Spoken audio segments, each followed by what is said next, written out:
اقرأ باسم ربك الذي خلق خلق الإنسان من علق الحمد لله رب العالمين والصلاة والسلام على محمد رسول الله وخاتم الأنبياء وعلى آله وصحبه أجمعين أما بعد সম্মানিত উপস্থিতি আলহামদুলিল্লাহ আসসালামু আলাইকুম ওয়া রাহমাতুল্লাহ। ওয়া আলাইকুম আসসালাম ওয়া রাহমাতুল্লাহি ওয়া বারাকাতুহু।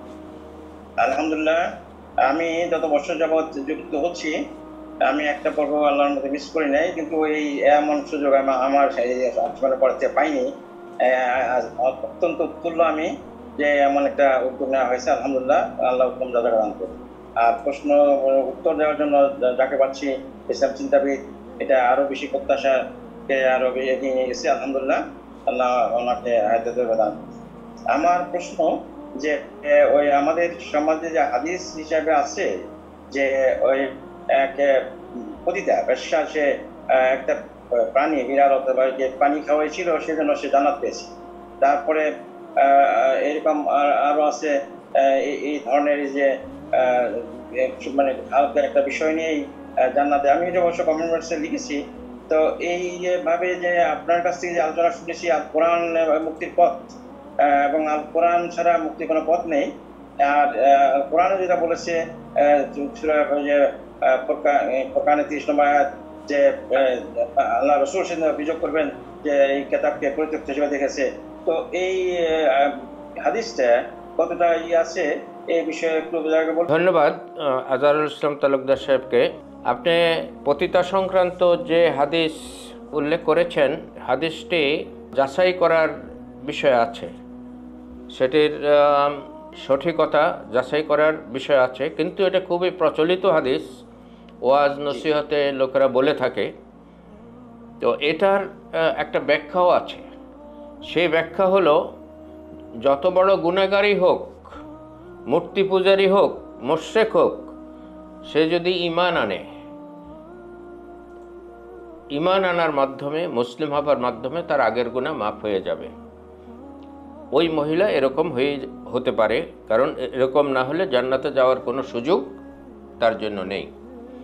সে তওবা করে মুসলিম হয়েছে এবং ঈমান এনেছে, এর কারণেই জান্নাতে যাওয়ার উপযুক্ত হয়েছে। তারপরেও হাদিসটি আরও যাচাই করতে হবে, কিন্তু পদ্ধতি হলো এটা, যেটা আমি জবাব দিয়েছি। ধন্যবাদ। জি, তো অনেক শুকরিয়া। এই যে আরেকটা যে আছে একই রকম ব্যাখ্যা হবে যে ওই 99 জন ফোন করেছিল, পরে আরেকজনের কাছে একই ব্যাখ্যা, এগুলির ব্যাখ্যা একই। অনেক শুকরিয়া। তো আমার নেক্সট কোশ্চেনটা হলো যে ওই যে দখলুল মসজিদ, যে মসজিদে প্রবেশ করলে তোমরা 2 রাকাত সালাত, অন্তত 2 রাকাত সালাত আদায় না করে বসো না। তো এটা আমি যে জোহরের সালাতে বাইরের থেকে আসি, যেমন ঘর থেকে অনেক সময় আমরা সুন্নত পড়ে যাই, তো বাইরের থেকে যদি অ্যাটেন্ড করি কোন মসজিদে, সরাসরি গিয়ে যে সুন্নতে অংশগ্রহণ করি, তাহলে কি দখলুল মসজিদ আদায় হয়ে যাবে? অথবা বাইরে থেকে হাঁটার পরে আমি ইশরাকের সালাত আদায় করার জন্য প্রবেশ করলাম, সেখানে গিয়ে 2 রাকাত সালাত দখলুল মসজিদ আদায় করে তারপরে আমি ওই ইশরাক আদায় করবো? দখলুল মসজিদ এটা একটা নফল নামাজ, আপনি আদায় করলে এটা ভালো। নফল হইলেও এটা রাসূল সাল্লাল্লাহু আলাইহি সাল্লাম তাকিদ করেছেন, সেজন্য এটা সুন্নত। তো এই সালাতটা আদায় করতে পারলে ভালো। আপনি যে অবস্থায় যখনই প্রবেশ করেন 2 রাকাত নামাজ পড়বেন সুযোগ থাকলে, কিন্তু অন্য নামাজের ব্যাঘাত ঘটিয়ে ফরজ নামাজ কিংবা নিয়মিত যেসব সুন্নত আছে সেগুলোর ব্যাঘাত ঘটিয়ে এটা পড়তেই হবে এমন নয়। ধন্যবাদ। অনেক অনেক শুকরিয়া। ওয়ালাইকুম আসসালাম ওয়া রাহমাতুল্লাহি ওয়া বারাকাতুহু। আমার প্রশ্নটা হলো যে কতটুকু সম্পদ থাকলে কুরবানি দিতে হবে? সম্পদ না থাকলেও কোরবানি দিতে পারেন, আর বিপুল পরিমাণ সম্পদ থাকলেও কোরবানি দিতে পারেন। আপনার সামর্থ্যের সাথে এটা জড়িত, এটা কোনো কিছুর সাথে পরিমাপ করার বিষয় নয়। আপনি যদি মনে করেন যে আপনার সামর্থ্য আছে, আপনি একটা গরু কোরবানি দিতে পারবেন, দিবেন। আপনি যদি মনে করেন যে একটা গরুর 7 ভাগের 1 ভাগ দিবেন, সেটা দিতে পারেন। অথবা আপনি যদি মনে করেন একটা বকরি দিবেন, দিতে পারেন। আপনার সামর্থ্যে কুলাইলে দেবেন, সামর্থ্য না কুলাইলে এটা অত জরুরি না। ধন্যবাদ। শুকরান। আসসালামু আলাইকুম ওয়া রাহমাতুল্লাহ। ওয়া আলাইকুম সালাম ওয়া রাহমাতুল্লাহি ওয়া বারাকাতুহু। আলহামদুলিল্লাহ, আলহামদুলিল্লাহ। স্যার, বিষয় হচ্ছে যে মাগরিবের আগে 2 রাকাত সালাত সম্পর্কে জি আমি কাবায় দেখলাম। এরপরে যখন আমি এলাকায় শুরু করলাম তো কিছু মানে দৃষ্টি আসতে লাগলো। এক ভাই আমাকে একটু প্রশ্ন করলো, পরে আমি বুখারী শরীফের হাদিস তাকে ওনাকে দেখালাম তো এই নামাজটা সম্পর্কে, এবং আমি দেখেছি যে মানে প্রত্যেক আজানের পরেই সালাত আছে। তো এই বিষয়ে যদি আপনি একটু বলতেন। জি এটা তো জি ওকে পরিষ্কার, আমি বুঝেছি। প্রত্যেক আজানের পরেই সালাত আছে, এটা সহিহ হাদিস। এবং মাগরিবের আজান এবং মাগরিবের ইকামত এই দুইটার মাঝখানে সালাত আছে।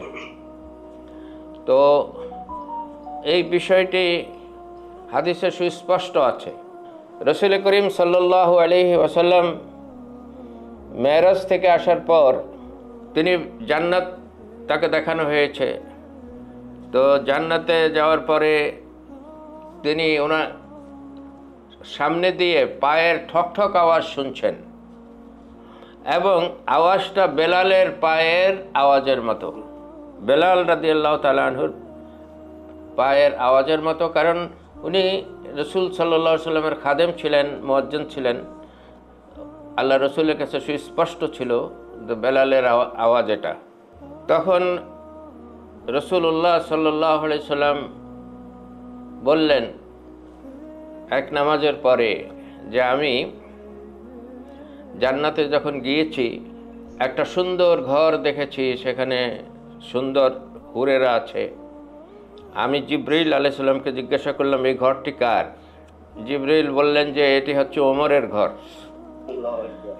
তো এরপরে রাসূল সাল্লাল্লাহু আলাইহি সাল্লাম বলেন যে আরও সামনে যাওয়ার পর আমি পায়ের ঠকঠক আওয়াজ শুনলাম, এটা বেলালের পায়ের আওয়াজ শুনলাম আমি। তারপরে সেই এক ঘর, সেখানে আরেকটা ঘর আমি দেখলাম। এটা কার ঘর জিজ্ঞাসা করলাম, বলে এটা বেলালের ঘর। এত সুন্দর ঘর। তো রাসূলুল্লাহ সাল্লাল্লাহু আলাইহি সাল্লাম বেলালকে জিজ্ঞাসা করলেন, বেলাল তুমি কি আমল করো যে আমলের কারণে আমার আগেই তুমি জান্নাতে চলে গেছো? তখন বেলাল রাদিয়াল্লাহু তাআলা আনহু বললেন যে ইয়া রাসূলুল্লাহ, আমি তো তেমন কোনো আমল করি না। তা আমি যখন নামাজের জন্য আজান দেই, প্রত্যেক নামাজের পরে ইকামত দেওয়ার পূর্বে 2 রাকাত নামাজ পড়ি আমি। রাসূল সাল্লাল্লাহু আলাইহি সাল্লাম বললেন, ও এই কারণেই তুমি আগেই জান্নাতে তোমাকে দেখানো হয়েছে। এই একটা হাদিস আছে। আরেকটি হাদিস আছে রাসূল করিম সাল্লাল্লাহু আলাইহি ওয়াসাল্লামের ইন্তেকালের পরে একজন সাহাবী বর্ণনা করছেন যে আমরা এক মসজিদে গেলাম মদিনার শহরতলিতে। সেখানে তারা মাগরিবের আজান হওয়ার পর সবাই উঠে নামাজ পড়তেছে, এবং একজন বললেন যে আল্লাহ রসুল সাল্লাল্লাহু আলাইহি ওয়াসাল্লাম এই নামাজ পড়তে বলেছেন আজান এবং ইকামতের মাঝখানে মাগরিবের সময়ও। তো যিনি বর্ণনা করেছেন তিনি সাহাবীদের পরে এসেছেন। সাহাবীরা এই নামাজ পড়তেন এবং এই নামাজ চালু ছিল। আল্লাহ রসুল সাল্লাল্লাহু আলাইহি ওয়াসাল্লাম এই নামাজের কারণে বেলাল রাদিয়াল্লাহু তাআলা আনহুর সুসংবাদকে গ্রহণ করেছেন। আমরাও যেন এই নামাজ পড়ার যদি সুযোগ থাকে, যদি আমরা আগে ভাগে মসজিদে যেতে পারি, এই নামাজ যেন পড়ি। ধন্যবাদ। উস্তাদ জি, ওই বিনয়ের সাথে একটা সম্পর্ক প্রশ্ন আজহারুল ইসলাম ভাই। জি বলেন। মানে বলেন, সবাইকে সুযোগ দিতে হবে। রাসূল সাল্লাল্লাহু আলাইহি ওয়াসাল্লাম খুতবা দিচ্ছেন, একজন সাহাবী গিয়ে বসে পড়লেন, খুতবা বন্ধ করলেন, বললেন তুমি কি 2 রাকাত নামাজ পড়েছো, ওঠো। এবং রাসূল সাল্লাল্লাহু আলাইহি ওয়াসাল্লাম খুতবা শুরু করলেন, আর ওই সাহাবী নামাজ পড়লেন। এখন আমাদের লাল বাতি দিয়ে যে বন্ধ করে দেওয়া হয়, এটার কোনো ভিত্তি আছে কিনা? লাল বাতি ভেঙে ফেলবেন, তাইলে হবে। খুতবা মসজিদে ঢোকার পর 2 রাকাত নামাজ পড়বে, এটা আল্লাহ রসুল বলেছেন। এটা নিষেধ করার জন্য যদি লাল বাতি জ্বলে, সেই লাল বাতি থাকার কোনো দরকার নেই। জি জি, আসসালামু আলাইকুম। আমার প্রশ্নটা ছিল যে যখন আমরা জামাতে থাকি, তো রুকু এবং সিজদায় আবার কখনো বৈঠকে যখন বসি, তো হুজুর শেষ, মানে আমি শেষ করার আগে হুজুরের শেষ হয়ে যায়। লাইক যদি আমি আত্মাহিত পড়ি, তারপর হচ্ছে দুরূদ শরীফ পড়ি বা দোয়া মাসুরা পড়ার আগে সালাম ফিরাতে হয়, এই সময়গুলোতে কি করা উচিত? এবং হচ্ছে যদি ইমাম সাহেব আগেই সালাম ফিরাইয়ে দেন তো আপনিও সালাম ফিরাবেন, শেষ না হইলেও কোনো অসুবিধা নেই। আচ্ছা, এন্ড হচ্ছে যখন রুকুতে থাকি 3 বার পড়ার আগেও যদি সালাম সরি উঠে যায় তখনও সমস্যা নেই? তখনও সমস্যা নেই, ইমামকে ফলো করবেন। আচ্ছা, এটাই জানার জন্য থ্যাংক ইউ। জি, ধন্যবাদ। আসসালামু আলাইকুম। ওয়ালাইকুম সালাম রহমতুল্লাহ। আমার দুইটা প্রশ্ন ছিল। একটা হচ্ছে যে দুপুরবেলা যে একটা হারাম ওয়াক্ত থাকে নামাজের, যখন ঠিক মাথার উপরে সূর্য থাকে তখন অনেক কাজই করা নিষেধ, নামাজও পড়া নিষেধ।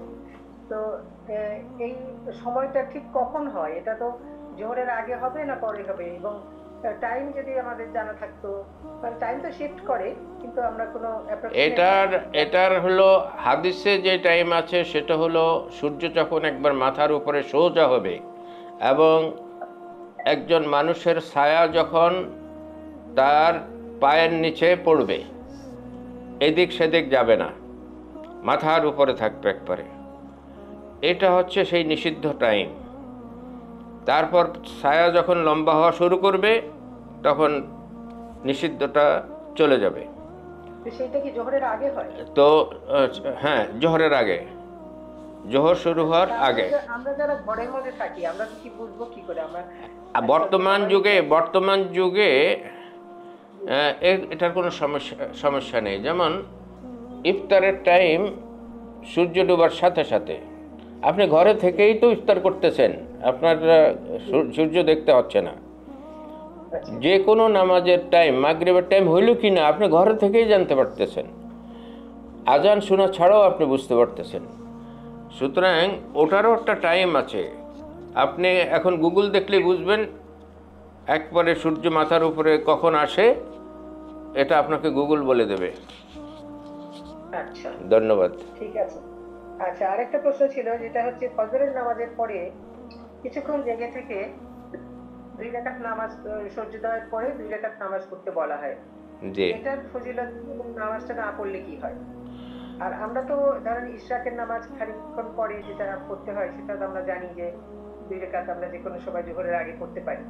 তো এটা কি ইশরাকের নামাজ হবে না এটা ফজরের সাথে পড়াটা জরুরি? ইশরাকের নামাজ বলে কোনো নামাজ নেই। এটা হচ্ছে সূর্য উদয়ের পর দুপুর হওয়ার আগে 2 রাকাত নামাজ বা 4 রাকাত নামাজ পড়বেন, সুযোগ যদি হয়, আল্লাহ তাআলা যদি সুযোগ দেন। আর এই নামাজকে ইশরাক নাম দেওয়া হয়েছে সময়ের সাথে নামটাকে সামঞ্জস্য করার জন্যে। মূলত এগুলো সালাতুল আউয়াবিন, এগুলো হলো সালাতুল আউয়াবিন। আউয়াবিন মানে আল্লাহওয়ালা লোকদের নামাজ। আচ্ছা, জি তো এখন যদি ফজরের পরে আমরা ঘুমিয়ে যাই, জি, ফজরের মানে সূর্যোদয় পর্যন্ত জাগতে না পারি, তাহলে কি গুনাহ হবে? সূর্য উদয় পর্যন্ত ঘুমিয়ে নেবেন, ঘুমের থেকে উঠে আবার পড়বেন, অসুবিধা নেই তো। মানে ফজরের পরে একসাথে পড়াটা কোনো ইয়ে না, জরুরি না। হ্যাঁ, জাযাকাল্লাহ খাইরান, অনেক ধন্যবাদ। আসসালামু আলাইকুম। ওয়ালাইকুম আসসালাম। জি, আমরা প্রায় দেখি মসজিদ কমিটি মিটিং করে মাসে একবার থেকে 2 বার 1 ঘন্টা ধরে, অথবা মসজিদের যে দান বাক্সের টাকাগুলো গণনা করে, তাও 1 ঘন্টা সময় লাগে, এবং এখানে 10-15-20 জন লোক কাজ করে। এরা কি মসজিদের ফান্ড থেকে নাস্তা করতে পারবে? অনেক মসজিদে কিন্তু ফান্ড থেকে নাস্তা করে থাকে, এটা নিয়ে দ্বিমত আছে, কেউ না করতে পারবেন না। শরীয়ত কি বলে এটা জানার জন্য রাসূল সাল্লাল্লাহু আলাইহি ওয়াসাল্লামের থেকে এই ব্যাপারে কোনো হাদিস নেই। তবে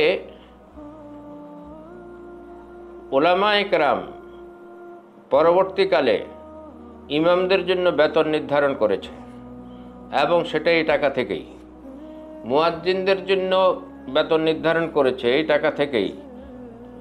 ঝাড়ুদারদের জন্য বেতন নির্ধারণ করেছে এই টাকা থেকেই।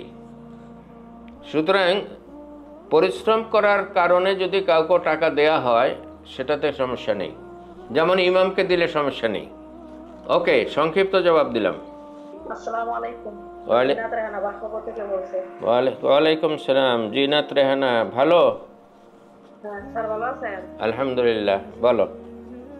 আমার একটা প্রশ্ন, স্বামী যদি তার প্রত্যেক তার পিতার রেখে যাওয়া সম্পদ যদি তার বোনদের বা ভাইদের আত্মীয়দের বুঝিয়ে না দেয়, হ্যাঁ, তাহলে ছেলেকে বা স্ত্রীর করণীয় কি? স্বামী যদি তার ভাই বোনদের সম্পত্তি অবৈধভাবে এবং তাদের পাওনা বুঝিয়ে না দিয়ে নিজের দখলে রাখে, তো এটা স্বামীর জন্য হারাম। আর স্ত্রী যদি এটা বুঝতে পারে যে তিনি হারামের মধ্যে আছেন, তাহলে স্ত্রী তাকে বুঝাবেন। কিন্তু স্ত্রীর ভরণ পোষণের, সন্তানদের ভরণ পোষণের দায়িত্ব তার, সুতরাং তাদের জন্য এটা হারাম নয়। যিনি দখল করে রেখেছেন তিনি জালেম, তিনি জাহান্নামের কাজ করছেন। সূরা নিসা, যেখানে সম্পত্তির বন্টন ব্যবস্থা বলে দেওয়া হয়েছে, সূরা নিসার 11 থেকে 14 নম্বর আয়াত ওই স্বামীকে শোনাবেন। স্বামী ওই আয়াতগুলো যদি নিজে পড়েন অর্থ, তাও বুঝতে পারবেন। সেখানে বলা হয়েছে নারান খালেদান ফিহা, চিরদিন জাহান্নামে থাকবে এই ধরনের লোকেরা। জি, ধন্যবাদ। আসসালামু আলাইকুম। ওয়ালাইকুম সালাম রহমতুল্লাহ। স্যার, আমার দুইটা প্রশ্ন ছিল। একটা হচ্ছে যে আমরা এশারের নামাজের সময় বিতির পড়ে, এশারের নামাজ নয়, এশার নামাজ। আচ্ছা সরি, এশার নামাজে বিতির পড়ে ফেলার পর যদি আমরা তাহাজ্জুদ পড়ি, সেক্ষেত্রে কি বিতিরটা আবার করতে হবে? এশার নামাজে কোনো বিতির নেই। এশার নামাজের সাথে কোনো বিতির নামাজ নেই। বিতির নামাজ হলো তাহাজ্জুদের সাথে।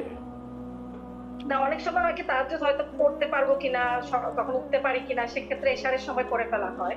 তো আবার হয়তো উঠলাম হয়তো ওই সময় মধ্যরাতে, তো তখন তাহাজ্জুদ পড়ার পর কি বিতিরটা আবার পড়বো? আবার পড়েন, অসুবিধা নেই, যত পড়েন ততই ভালো। এগুলো তো নফল নামাজ মূলত। আচ্ছা, ধন্যবাদ। আরেকটা প্রশ্ন ছিল স্যার, যে জি। অনেকে বলে যে মাগরিবের নামাজের পর আমরা 5 রাকাত পড়ে নফল পড়ার পর যদি আবার 4 রাকাত নফল পড়ে, সেক্ষেত্রে যে আমাদের ছোটবেলায় কাজা নামাজগুলো ছিল সেটা নাকি ফিল হয়ে যায়, মানে এটা হয়ে যায় নাকি, এটা কতটুকু সত্যি? নফল দ্বারা কখনো কাজা নামাজ আদায় হবে না। আচ্ছা, কাজা নামাজের নিয়ত করতে হবে। প্রত্যেক ফরজ নামাজের পরে সুন্নত পড়ার আগেই 1 ওয়াক্ত করে, যদি 5 ওয়াক্তের বেশি হয়, দীর্ঘদিনের হয়, তাহলে প্রত্যেক ফরজ নামাজের উপরে পরে ফজরের পরে ফজরের 2 রাকাত নামাজ পড়ে নেবেন, জোহরের পর জোহরের 4 রাকাত নামাজ পড়ে নেবেন, এইভাবে পড়ে নেবেন। ধন্যবাদ। ধন্যবাদ স্যার। আসসালামু আলাইকুম রাহমাতুল্লাহ। ওয়ালাইকুম সালাম রহমতুল্লাহ। স্যার, আমার প্রশ্ন হচ্ছে, সূরা আল-নহলের আয়াত নম্বর 9 দেখতে পেরেছি যে সঠিক পথ দেখানো আল্লাহর দায়িত্ব। তাহলে আল্লাহ কি কোনো ব্যক্তিগত বা কোনো স্পেসিফিক শ্রেণীকে সঠিক পথ দেখান, নাকি সব মানুষকে সঠিক পথ দেখান?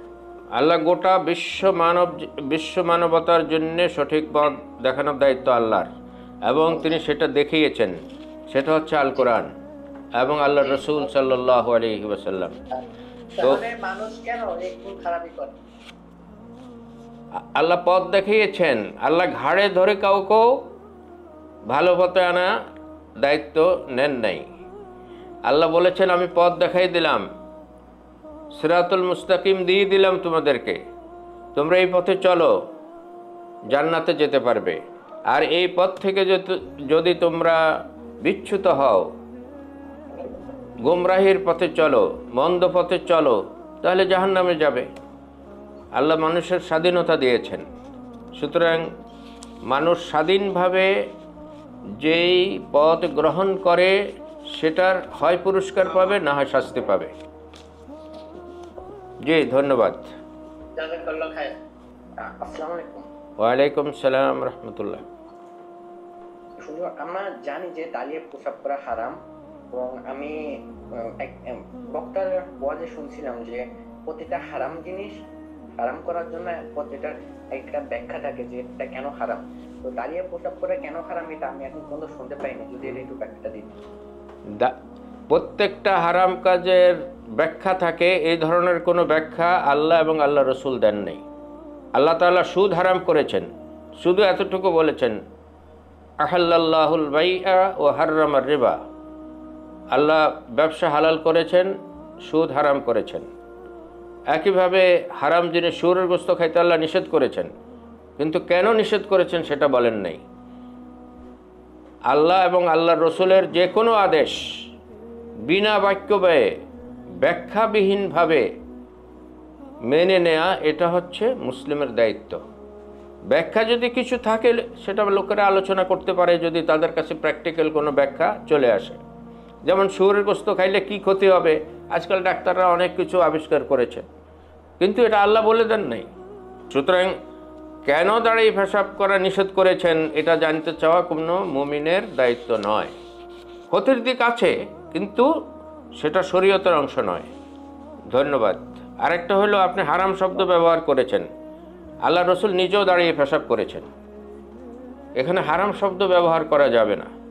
রসুল সাল্লাল্লাহু আলাইহি ওয়াসাল্লামের নীতি ছিল যে ইসলামের পথ প্রদর্শন করা, কিন্তু কখনো কখনো এমন জায়গায় আল্লাহ রসুল গিয়েছেন, কোনো সমস্যা ছিল, তিনি দাঁড়িয়ে পেশাব করেছেন। যেমন বসে পানি খাওয়া সুন্নত, কিন্তু আল্লাহ রসুল দাঁড়িয়েও পানি পান করেছেন।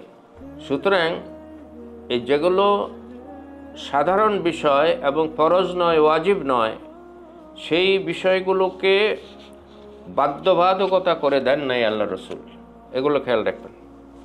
জি, ধন্যবাদ। ওয়ালাইকুম আসসালাম রহমতুল্লাহ।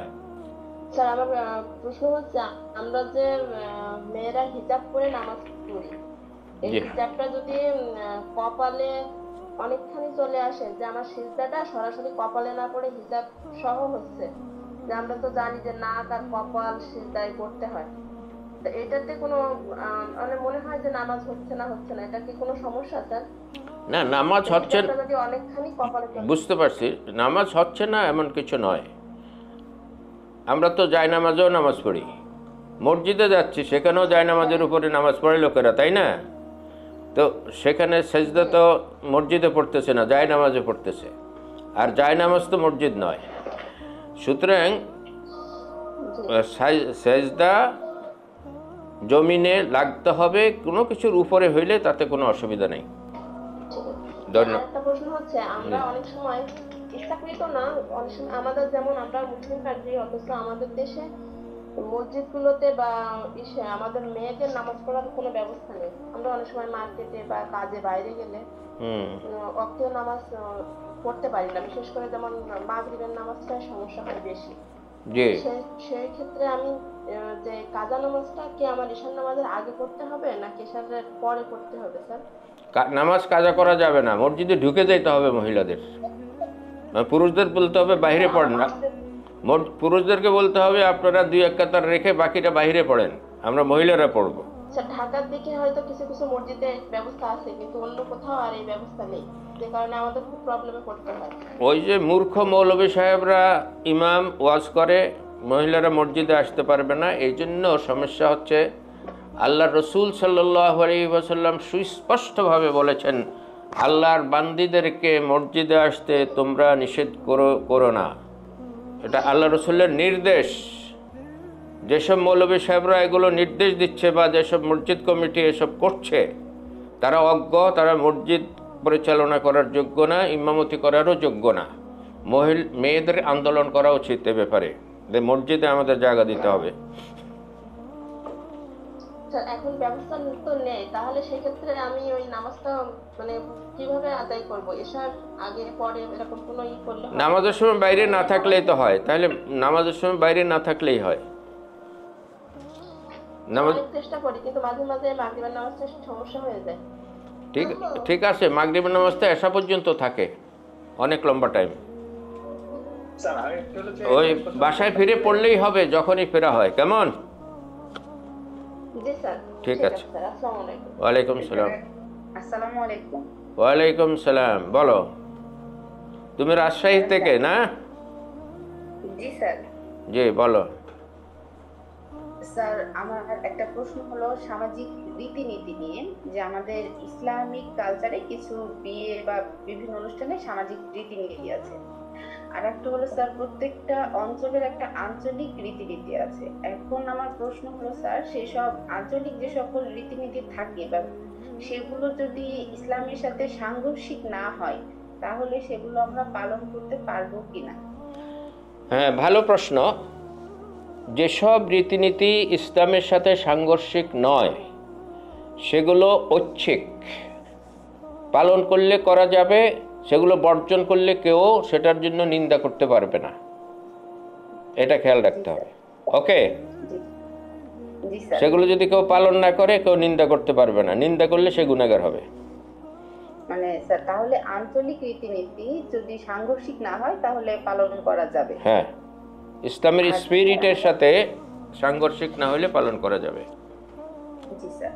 স্যার আরেকটা কোশ্চেন, সেটা হলো স্যার স্বামী যদি বাইরে থাকে, শ্বশুর বাড়িতে যদি কোনো মাহরাম পুরুষ না থাকে তাহলে সেখানে অবস্থান করার ব্যাপারে শরীয়তের কি বিধিবিধান? সেখানে মাহরাম পুরুষ থাকলে তো সেখানে অবস্থান করা ঠিক না। স্বামী যদি দীর্ঘদিনের জন্য বাইরে চলে যায় বা কয়েকদিনের জন্য বাইরে চলে যায়, সেই সময় মহিলাদের বাপের বাড়িতে গিয়ে থাকাই ভালো। আচ্ছা স্যার, ঠিক আছে, এটাই স্যার। আসসালামু আলাইকুম। ঠিক আছে। আসসালামু আলাইকুম। ওয়ালাইকুম আসসালাম রহমতুল্লাহ। আমার প্রশ্নটা হলো, আমাদের সমাজে আমরা যে জানাজার নামাজ পড়ি সেখানে আমরা সূরা ফাতিহাটা সাধারণত পড়ি না। এটা মানে হানাফি মাযহাবের দোহাই দিয়ে এটা আমরা পড়ি না, কিন্তু আমি কয়েকটা হাদিস পড়ছি যে সূরা ফাতিহা পড়া উত্তম। তো সেই ক্ষেত্রে মানে আমি চেষ্টা করি, কিন্তু এখন আসলে এটা আমাদের মানে যদি না পড়ি তাহলে কি হবে কিনা এই বিষয়টা একটু ক্লিয়ার হওয়ার জন্য। আর সুযোগ থাকলে পড়ি, আর যদি না থাকে সুযোগ সেই ক্ষেত্রে হবে কিনা। জি, এখানে দুইটা বিষয় মনে রাখতে হবে। এক নম্বর হলো, এটাকে হাদিসে বলা হয়েছে সালাতুল জানাজা। সালাতুল জানাজা, সালাতের অর্থ কয়েকটা আছে, একটা অর্থ হচ্ছে দোয়া। তো সালাতুল জানাজা অর্থ মৃত ব্যক্তির জন্য দোয়া করা, এটা হচ্ছে মৃত ব্যক্তির জন্য দোয়া করা, এটা নামাজ নয়। এটাকে আমরা নামাজ বলি, সেই নামাজ নয়। দ্বিতীয় বিষয় হচ্ছে, এই জানাজা অনেক বিশেষজ্ঞ বলেছেন যে জানাজা ওযু ছাড়াও পড়তে পারবে, যেহেতু এটা নামাজ নয়। আবার যারা জানাশোনা কম তারা ওযু করাকে খুব শর্ত, ওযু করেই পড়তে হবে, এমনকি জুতা পায়ে রেখে পড়তে নিষেধ করছে। অথচ আল্লাহ রসুল ফরজ নামাজ মসজিদে জুতা পায়ে দিয়ে পড়েছেন এবং সাহাবীরাও পড়েছেন। এগুলো হলো অজ্ঞতার কারণে আমাদের দেশে অনেক কিছুকে বাধ্যবাধকতার অন্তর্ভুক্ত করেছে, আবার কিছু না জানার কারণে ত্যাগ করছে। তো জানাজা দোয়া হবে, সূরা ফাতিহাও একটা দোয়া, সূরা ফাতিহা পড়া উত্তম, আর সূরা ফাতিহা না পড়লেও দোয়া হয়ে যাবে। আর এটা যেহেতু নামাজ নয়, এটা নষ্ট হওয়ার কোনো কারণ নেই, এটা দোয়া। জি ধন্যবাদ। এবং আমাদের দেশে যতটুকু দোয়া করে এর সাথে 10 গুণ দোয়া যদি করা হয় সেখানে, তাতেও কোনো ক্ষতি নেই। আবার যদি এর সাথে কমও করা হয় তাতেও কোনো ক্ষতি নেই। আসসালামু আলাইকুম স্যার। ওয়ালাইকুম আসসালাম রহমতুল্লাহ। স্যার ভালো আছেন? আলহামদুলিল্লাহ, আলহামদুলিল্লাহ। স্যার আমি যে প্রশ্নটা করব, আপনি স্যার বেলাল রাদিয়াল্লাহু আনহুর কথা বলেছেন যে উনি মাগরিবের আজানের এবং একামতের মাঝখানে 2 রাকাত নামাজ পড়তেন। রাসূলুল্লাহ সাল্লাল্লাহু আলাইহি ওয়াসাল্লাম জিজ্ঞেস করলে উনি ওটাই বলেছেন, কিন্তু আমি আমার ফাদারের কাছে শুনছিলাম এই ঘটনাটা। বেলাল রাদিয়াল্লাহু আনহুকে যখন রাসূলুল্লাহ সাল্লাল্লাহু আলাইহি ওয়াসাল্লাম জিজ্ঞেস করেছিলেন যে তুমি কি আমল করতে যে আমার আগেই বেহেশতে প্রবেশ করতে পেরেছো, তখন উনি বললেন যে আমি যখন পবিত্র হতাম, মানে ওযু করতাম, তখন সবসময় আমি 2 রাকাত তাহিয়াতুল ওযুর নামাজ পড়তাম। এটাই আমার বিশেষ আমল ছিল, তাছাড়া অন্য কোনো বিশেষ আমল ছিল না। এটা কি মানে? হ্যাঁ ঠিক আছে, এটা একই বিষয়, এটা একই বিষয়। হাদিস বর্ণনা করার ক্ষেত্রে কেউ আংশিক করেছেন, কেউ পুরো করেছেন। তিনি অজু করে এসে আজান দিতেন সবসময়, তো এখন অজু করার পরে বলেছেন এটা ঠিক আছে। আবার কোনো কোনো হাদিসে আছে যে প্রত্যেক নামাজের পূর্বে 2 রাকাত নামাজ পড়তেন, সেটাও আছে। স্যার আমি আরেকটা প্রশ্ন করতে চাচ্ছি। স্যার আমরা যখন মানে জার্নিতে থাকি, বাসে কিংবা ট্রেনে কিংবা গাড়িতে, তখন আমরা তো ওখানেই আজান দিলে ওখানেই নামাজ পড়ি, সেটি গাড়িতে কিংবা বাসে, তখন তো কেবলাটাতে কোনো ফ্যাক্টর না নাকি?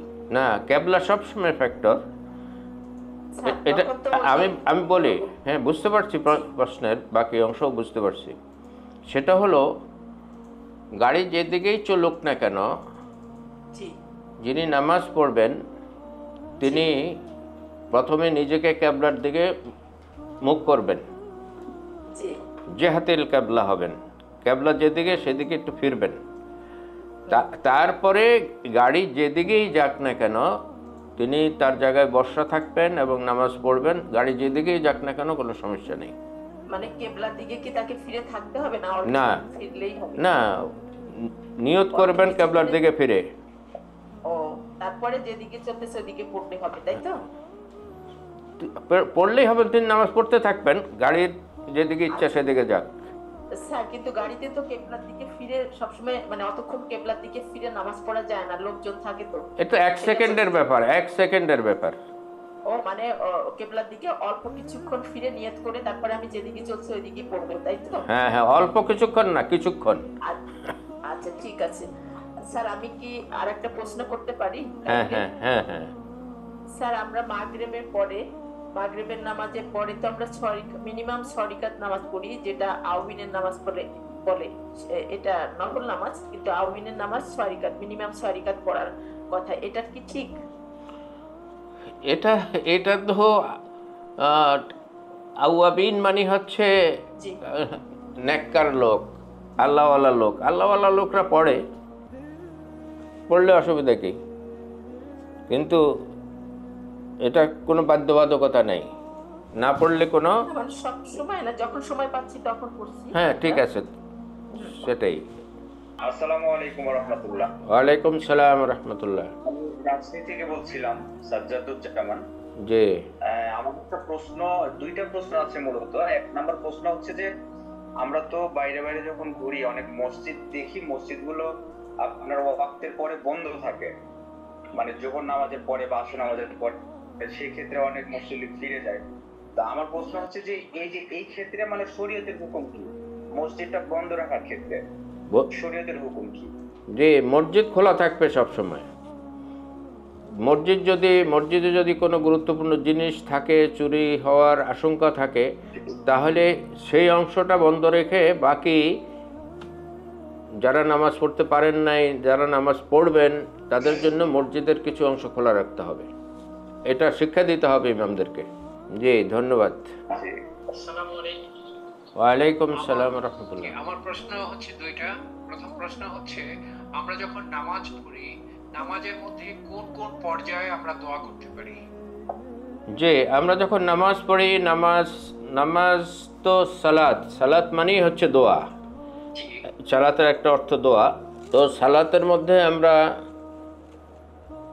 নামাজে ঢোকার আগে দোয়া করতে পারি, তারপরে আমরা তাকবীরে তাহরিমার পরে দোয়া করতে পারি, তারপরে আমরা রুকুতে গিয়ে দোয়া করতে পারি, রুকুর থেকে দাঁড়িয়ে দোয়া করতে পারি, সাজদায় গিয়ে দোয়া করতে পারি, অর্থাৎ 2 সাজদার মাঝখানে দোয়া করতে পারি, 2 সাজদার মাঝখানে দোয়া করতে পারি এবং 2 সাজদায় দোয়া করতে পারি। এখানে 3টা। যে এই দোয়াগুলো আমরা করতে পারি। এরপরে আত্তাহিয়ার পরে আমরা যে দুরুদ পড়ি সেটাও দোয়া। দুরুদের পরে আরও অনেক দোয়া করার আছে এবং হাদিসে সেগুলো আছে সালাম ফেরানোর পূর্বে। আমার 2 নাম্বার প্রশ্ন হচ্ছে, আমরা যখন কোরবানি করি, এটা কি কেবল আমার পক্ষ থেকে কোরবানি করতে পারি নাকি আমার ফ্যামিলির পক্ষ থেকে, সবাই তরফ থেকে? হ্যাঁ, এই ব্যাপারে কিছু ফতোয়া আছে লোকদের। একজন ব্যক্তি যিনি ফ্যামিলির গার্জিয়ান যদি কোরবানি করে এটা ফ্যামিলির পক্ষ থেকেই হয়ে যায়। আর ফ্যামিলির প্রত্যেকের যদি আলাদা ফান্ড থাকে, আলাদা ফান্ড পরিচালনা করেন, আলাদা দায়িত্ব থাকে, তাহলে সবার পক্ষ থেকে যার যার এই অবস্থা আছে তিনিও কোরবানি করবেন আলাদাভাবে। আর যেই সব পশুতে একাধিক নাম দেওয়ার সুযোগ আছে সেখানে ফ্যামিলির সকলের পক্ষ থেকে কোরবানি করবেন। যেমন যদি একটা গরু তিনি কোরবানি করেন তাহলে এটা ফ্যামিলির সকলের পক্ষ থেকে কোরবানি করবেন, সহজ হয়ে যায়। জি। আর কোরবানিতে কিছু আমাদের দেশে কিছু শিরক হয়ে যায়। আমাদের দেশে বলা বলি করা হয়, এটা আমার মুখে দিয়ে এসে গেছিল বলা বলি করার কারণে। আমাদের দেশে বলা বলি করা হয় এটা আমার নামে কোরবানি হবে, এটা আমার বাপের নামে হবে, এটা আমার ছেলের নামে হবে, এটা আমার ওয়াইফের নামে হবে। না, কারো নামে হবে না, কোরবানি হবে আল্লাহর নামে।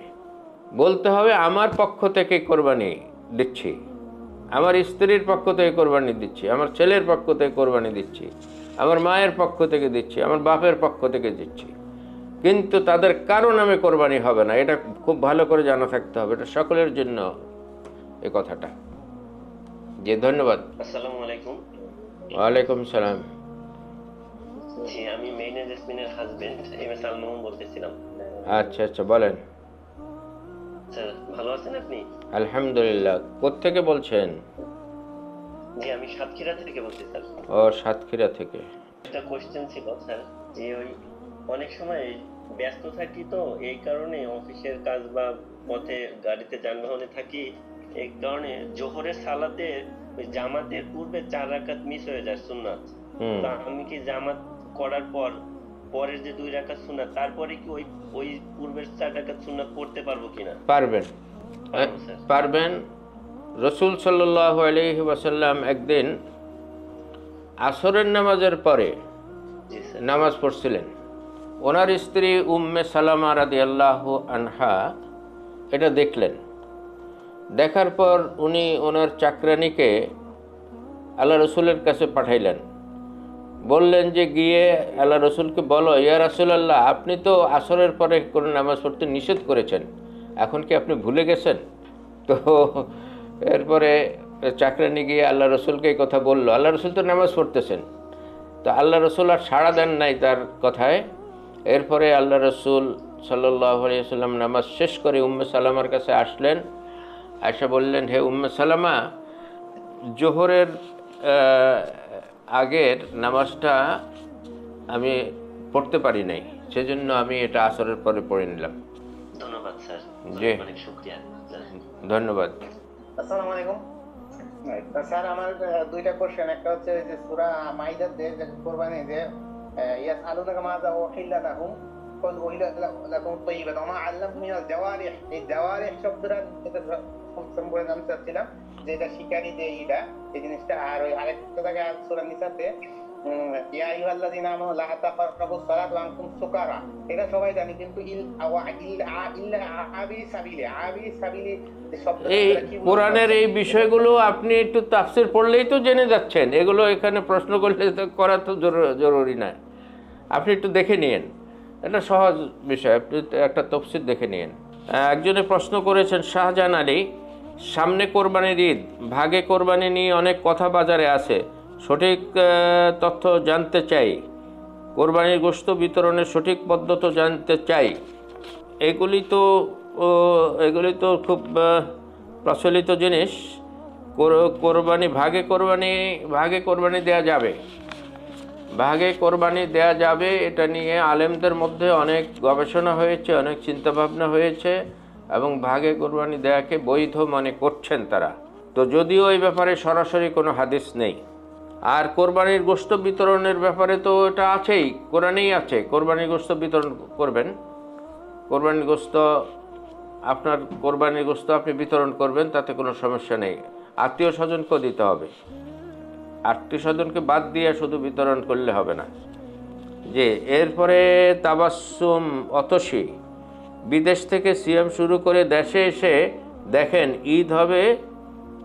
ঈদ হবে তার জন্য 31 দিন হয়ে যায়, করণীয় কি? শরীয়ত বলে চান্দ্রমাস তো 31 দিন হয় না, তিনি যে দেশে এসেছেন সেই দেশকে ফলো করবেন। অর্থাৎ ঈদের দিন যদি তিনি কোনো দেশের থেকে আসেন এবং দেখেন যে এখানে ঈদ হচ্ছে, তিনি যে দেশ থেকে এসেছেন সেই দেশে এটা 30তম দিন, আর যে দেশে এসেছেন সেই দেশে 31তম দিন।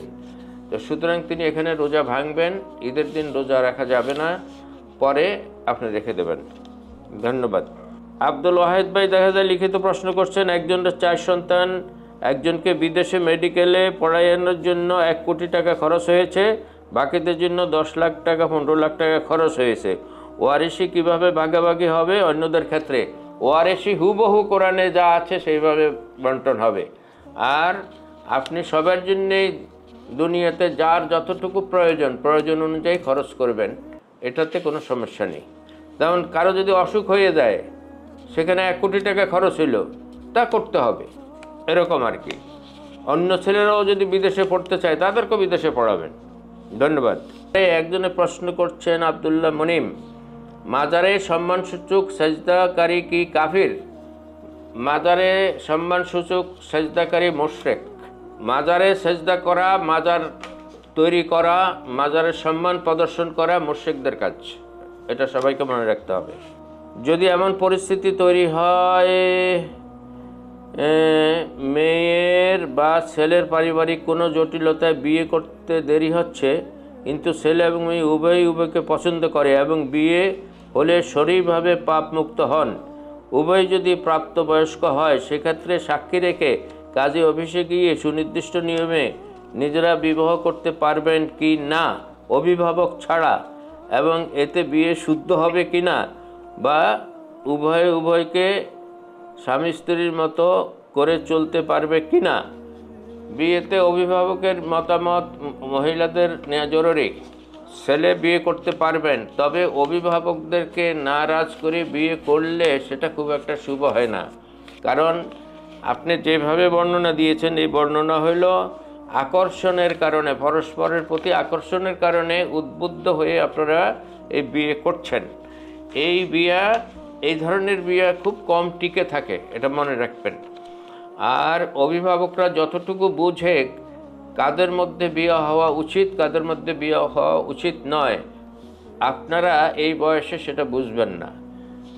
তো এই জন্য অভিভাবককে গুরুত্ব দেওয়া উচিত, এবং বিশেষ করে মেয়ের ক্ষেত্রে মেয়ে অবশ্যই অভিভাবকের মতামত নেবে, তা না হলে মেয়ের ভবিষ্যৎ অনিশ্চিত হইতে পারে। ধন্যবাদ। একজন হাদিস অস্বীকারী অনেকগুলো লিখেছেন। হাদিস অস্বীকারীরা কোরআনের কিছু আয়াত উল্লেখ করেন, গোটা কোরআন পড়েন না, তারা গোটা কোরআন কখনো পড়েন না। কোরআনে সুস্পষ্টভাবে বলা হয়েছে আল্লাহ রসুলকে অনুসরণ করতে। কুল ইন কুনতুম তুহিব্বুনাল্লাহা ফাত্তাবিউনি ইউহিব্বুকুমুল্লাহ। একটা আয়াত বললাম, অসংখ্য আয়াত আছে। সূরা আল ইমরানের 31 নম্বর আয়াত পড়ে দেখেন। হাদিস যারা অস্বীকার করেন, আল্লাহ রসুলকে অনুসরণ করতে হবে, আল্লাহ রসুলকে অনুসরণ করতে হবে সকল ব্যাপারে, তা নাহলে তো আপনি নামাজই পড়তে পারবেন না। ধন্যবাদ। একজনের প্রশ্ন করেছেন, চাচিদেরকে ছোট আব্বু, বড় আব্বু, ছোট আম্মু, বড় আম্মু বলা কি ঠিক হবে? এটা আপনি বলতে পারেন, এগুলো সমাজে প্রচলিত, এগুলিতে গুনাহ হওয়ার কোনো কারণ নেই, তবে না বলাই ভালো। জি, ধন্যবাদ।